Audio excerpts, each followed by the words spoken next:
गिरिडीह में पुलिस और उत्पाद विभाग ने संयुक्त कार्रवाई कर 15 लाख रुपए मूल्य के अवैध शराब और सामग्री जब्त की है। उत्पाद विभाग ने इंस्पेक्टर रविकांत ने बताया कि अपराधियों की पहचान कर ली गई है, लेकिन अभी तक किसी की गिरफ्तारी नहीं हुई है। कल जो है दिनांक 6 तारीख को देर शाम हम लोग को सूचना मिला एक गोदाम में शराब का निर्माण हो रहा है। तत्काल जो है उपायुक्त महोदय श्री निवास यादव के निर्देशानुसार अधीक्षक उत्पाद महोदय श्री शिव कुमार साहू सर के द्वारा गठित टीम के द्वारा हम लोग छापामारी के लिए प्रस्थान किया। तत्काल जो है भरकट्टा उप प्रभारी श्री अमन कुमार के द्वारा भी और हम लोग के द्वारा संयुक्त रूप से क्षेत्र में तलाशी अभियान शुरू किया गया, जिसमें हम लोग को एक गोदाम में जो है जब ताला तोड़ करके हम लोग अंदर घुसे तो बाहर साइड से वो पूरा का पूरा कुट्टी का और धान का गोदाम था, धान का गोदाम था, जिसके अंदर जो है अवैध रूप से शराब का निर्माण किया जा रहा है। इसमें हम लोग छानबीन करने पर जो पता चला कि बिक्कू साहू करके हैं, वो परिसर के मालिक हैं, गोदाम के मालिक हैं और उसमें जो संलिप्त व्यक्ति हैं उनका नाम है राजेश यादव, अजय साहू और सुभाष। वहाँ टोटल जो जब्ती हुई है उसमें स्पिरिट हुआ है टोटल 370 लीटर और टोटल जो पानी की टंकी में शराब तैयार किया जा रहा था तो करीब 350 लीटर का पानी की टंकी में तैयार शराब घोड़ा हुआ था। और असम विधानसभा चुनाव में जेएमएम पार्टी अपनी पूरी मजबूती बनाए हुए। इसी कड़ी में आज रंगा नदी विधानसभा क्षेत्र के खगोई गांव में उलेमाओं, इत्तेहाद और समाज के सम्मानित लोगों के साथ एक महत्वपूर्ण बैठक आयोजित की गई। बैठक में झारखंड के मंत्री हफीजुल हसन अंसारी उपस्थित रहे। उन्होंने सभी लोग से अपील की कि वे जेएमएम प्रत्याशी पाबन सौतल के पक्ष में मतदान करें। मंत्री ने कहा कि लोगों का समर्थन और विश्वास ही हमारी सबसे बड़ी ताकत है। बैठक में उपस्थित लोगों ने भी भरोसा जताया कि वो इस चुनाव में सक्रिय भूमिका निभाएंगे।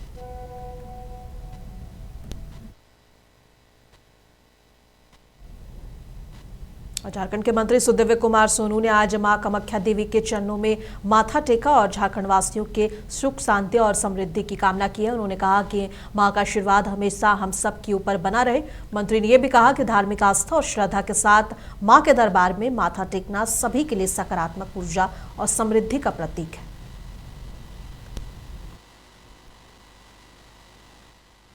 केंद्रीय मंत्री संजय सेठ ने पश्चिम बंगाल विधानसभा चुनाव 2026 को लेकर कहा है कि इस बार करोड़ों लोग बदलाव की उम्मीद कर रहे हैं। उन्होंने कहा कि लोगों ने बदलाव इसलिए मांगना शुरू किया है क्योंकि कानून और व्यवस्था पूरी तरह ढह चुकी है। संजय सेठ ने यह भी जोर दिया है कि चुनाव में जनता अपने अधिकार और सुरक्षा के लिए निर्णायक भूमिका निभाएगी। उनका मानना है कि इस बार का चुनाव जनता के लिए बदलाव का अवसर लेकर आया है।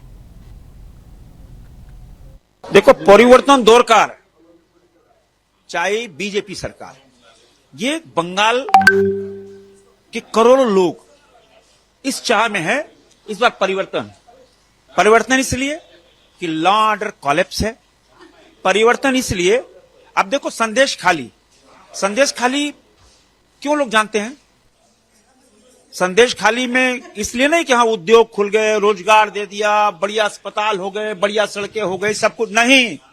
संदेश खाली इसलिए जान रहे हैं कि वहां बेटी के साथ अत्याचार हुआ, अनाचार हुआ। एक काला धब्बा है बंगाल पे और शेख शाहजहां जो उसका मास्टरमाइंड है, उसको शेल्टर कौन दे रही है? ममता दीदी। अब ममता दीदी ऐसे लोगों को शेल्टर दे रही है। एक उन्हीं के पार्टी का नेता जिसने रविन्द्रनाथ ठाकुर, अब ऐसे लोग को जो उनको क्या खराब नहीं बोला, अब ऐसे लोग को शेल्टर दे रही है। माने आप देखो, वहां स्थिति इतनी भयावह है। आम लोगों क्या बिसात, जब वहां पे न्यायिक अधिकारियों को घेराबंदी करके उनको कैद कर लिया गया घंटों। चीफ जस्टिस ऑफ इंडिया चिंतित रहे, भाई क्या हो गया है, हमारे न्यायाधीश कब्जे में है, उनको घेर के रखा गया है। तो यहां कहते हैं ना, कानून का शासन ध्वस्त है। ममता दीदी डेस्परेट है। डेस्परेट इसलिए कि बंगाल की जनता ने उनको रिजेक्ट कर दिया। रिजेक्ट इसलिए किया है कि वो घुसपैठियों को ही सब कुछ मान लिया। और असम विधानसभा चुनाव के लिए चुनाव प्रचार के दौरान कांग्रेस अध्यक्ष मल्लिकार्जुन खड़गे ने नीलाम बाजार में एक जनसभा को संबोधित किया और वहां से बीजेपी आरएसएस पर बड़ा हमला बोला। कांग्रेस अध्यक्ष ने बीजेपी और आरएसएस की तुलना जहरीले सांप से की है, जिसके बाद से पूरे एनडीए हो चाहे अब बीजेपी हो, सबसे प्रतिक्रिया आ रही। इसी कतार में जेडीयू प्रवक्ता नीरज कुमार ने भी प्रतिक्रिया दी है। सुनिए क्या कुछ कह रहे हैं। कांग्रेस पार्टी के राष्ट्रीय अध्यक्ष मल्लिकार्जुन खड़गे साहब, आपने यह क्या बोल दिया? आपको स्मरण है? पूजा इबादत ये हमारे साधना और परंपरा का अंग है। नमाज जो लोग पढ़ते हैं वो अल्लाह को याद करते हैं। और राष्ट्रपिता महात्मा गांधी जब ध्यान में थे और उनके पैर के ऊपर से सांप गुजर गया था, तो तंद्रा नहीं टूटा था, बल्कि ध्यान में वो मग्न रहे। तो आप राजनीतिक शोक में हैं कि किसी के इबादत के सवाल पर आप उसकी तुलना और उसमें कौन आ जाएगा तो क्या भूमिका होगी। अरे जब ईश्वर और अल्लाह के प्रति समर्पण होता है तो उस समय कौन विपत्ति आती है यह नहीं देखा जाता है, बल्कि सम्मान किया जाता है। साथ ही साथ इबादत का सम्मान करिए, किसी को भयाक्रांत मत करिए। औरंगाबाद में बिहार सरकार के सहकारिता मंत्री प्रमोद चंद्रवंशी ने मीडिया से खिताब किया। उन्होंने किसानों से कहा कि धान और गेहूं की जरूरत से ज्यादा खेती ना करें। उन्होंने आगे कहा कि बिहार में केवल 18 लाख मीट्रिक टन गेहूं की अधिप्राप्ति की जाएगी और मंत्री ने किसानों को कॉमर्शियल खेती करने पर जोर दिया ताकि उनकी आय बढ़ सके। उन्होंने बताया कि अधिक धान की खेती करने से किसानों को परेशानियों का सामना करना पड़ रहा है। किसान अपनी जरूरत के हिसाब से ही धान और गेहूं उगाए। गेहूं की शुरू हो गई खरीदारी, क्या 1 अप्रैल से शुरू हुआ, 15 जून तक चलेगा। करीब यहाँ 17 लाख एमटी पूरे बिहार में गेहूं की खरीदारी का हम लोग लक्ष्य रखा है। और मुझे लगता है कि अब हर जिला में भी पैक्स को भी कुछ न कुछ आवंटित हो गया होगा, गेहूं की खरीदारी शुरू होगी। लक्ष्य कितना निर्धारित किया गया सर? 17 लाख एमटी है पूरे बिहार में, तो उसमें हर जिले को मिलेगा। सर एक अंतिम सवाल है सर, धान अधिप्राप्ति में बहुत कम टारगेट था अपने जिला का, औरंगाबाद का। वहाँ 14% किसान धान बेच सके हैं पैक्स में, बाकी को देखिए भारत सरकार और खाद्य आपूर्ति विभाग तय करती है, ठीक है, और उसके हिसाब से हर जिलों को टारगेट दिया जाता है। तो आपकी जानकारी के लिए कि नीति आयोग का ये है कि जो धान का भारत में खपत है उससे 20% ज़्यादा लोग धान का उत्पादन कर रहे हैं। इसीलिए बार बार प्रधानमंत्री जी कहते हैं कि कॉमर्शियल खेती कीजिए आप। तो इसलिए कुछ बचे होंगे, ऐसा नहीं है। जो हमारा टारगेट था 36 लाख 80 हजार एमटी, उतना खरीदा है, उससे ज़्यादा लोग किसान धान का उत्पादन किए। और भोजपुर के आरा में राज्य खाद्य निगम के 40 कर्मियों ने वेतन न मिलने के खिलाफ 1 दिवसीय धरना प्रदर्शन किया। कर्मियों ने बताया कि उन्हें पिछले 6 माह से वेतन और पिछले वर्षों से लगभग 18 महीने का भुगतान नहीं मिला। वेतन न मिलने से उनकी आर्थिक स्थिति बहुत खराब हो गई है। कर्मियों ने शांतिपूर्ण धरना देकर अधिकारियों से मांग की है कि उनका कहना है कि वेतन जल्द से जल्द भुगतान किया जाए ताकि भविष्य में अनिश्चितकालीन हड़ताल जैसी स्थिति न आए। हम लोगों को पिछले 6 माह से लगातार वेतन रुका हुआ है और वेतन रुकने के कारण स्थिति काफी दयनीय हो गई है। वेतन को मांग कर लेकर के आज हम लोग 1 दिवसीय धरना बैठे। आगे की रणनीति है कि अगर इस पर कोई कार्रवाई नहीं होती है तो हम लोग सामूहिक रूप से अनिश्चितकालीन पे जाएंगे,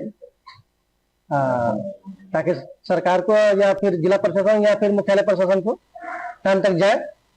कार्य हम लोग स्थगित करेंगे, स्थगित करके अपना वेतन मांग करेंगे। जहानाबाद के जिला पदाधिकारी अलंकृता पांडे ने एक प्रेस कॉन्फ्रेंस की। इस दौरान उन्होंने कहा कि सभी गैस उपभोक्ताओं को समय पर डिलीवरी दी जाएगी और इसके लिए अधिकारियों के साथ बैठक की गई है। जिले में लगभग 19 गैस एजेंसियां हैं और 5550 सिलेंडर स्टॉक में उपलब्ध है। औसत डिलीवरी समय पर 4 दिन है। लोगों की सुविधा के लिए छोटे 5 किलो गैस सिलेंडर भी अब चर्चा में आ गई है और इसके लिए भी अब आम लोगों को जो है वो सुविधा मिलने की बात कही है। बीच में आते रहते हैं, लोगों के बीच में एक पैनिक की सिचुएशन क्रिएट होती है। उसको दूर करने के लिए कुछ फैक्ट्स आप सभी लोगों के साथ में शेयर करना चाहेंगे और आप सभी मीडिया बंधुओं से ये अपील होगी कि आपके माध्यम से सभी उपभोक्ताओं तक इस मैसेज को पहुंचाया जाए। तो जहानाबाद में जो टोटल गैस एजेंसीज की संख्या है वो 19 है और टोटल हमारे जो कंज्यूमर्स हैं वो 2,30,854 हैं।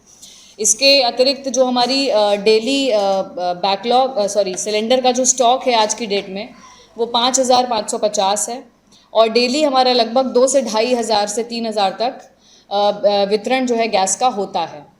संडे को स्टॉक कुछ कम होने के कारण हमारा जो मंडे का वितरण है वो कुछ कम है, 1,616 वितरण हुआ है, लेकिन अदरवाइज़ एवरी डे का जो हमारा एवरेज है वो 2,500 से 3,000 के बीच में रहता है।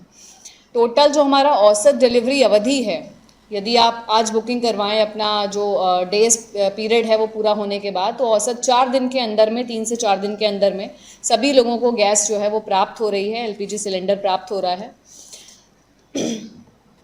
इसके अतिरिक्त जो आज भी हमारे वेंडर्स के पास में LPG गैस सिलेंडर्स और ट्रांजिट में है, आज स्टॉक और प्राप्त होने के बाद में वितरण की संख्या में और भी वृद्धि जो है वो होगी।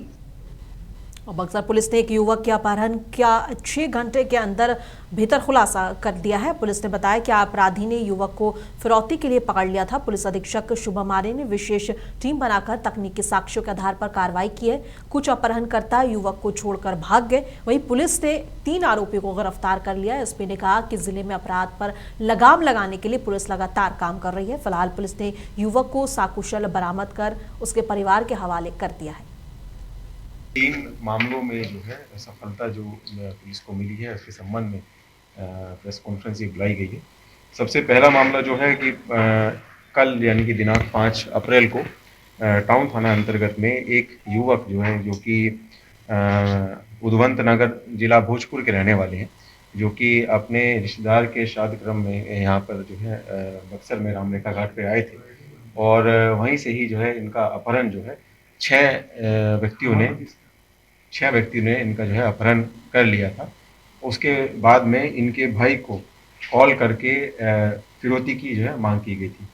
मामले की गंभीरता को देखते हुए तुरंत एक टीम का गठन किया गया, जिसमें SDPO बक्सर जो है नेतृत्व कर रहे थे। इसके अलावा SHO टाउन और DIU की टीम के जो है मेंबर्स भी जो है शामिल थे।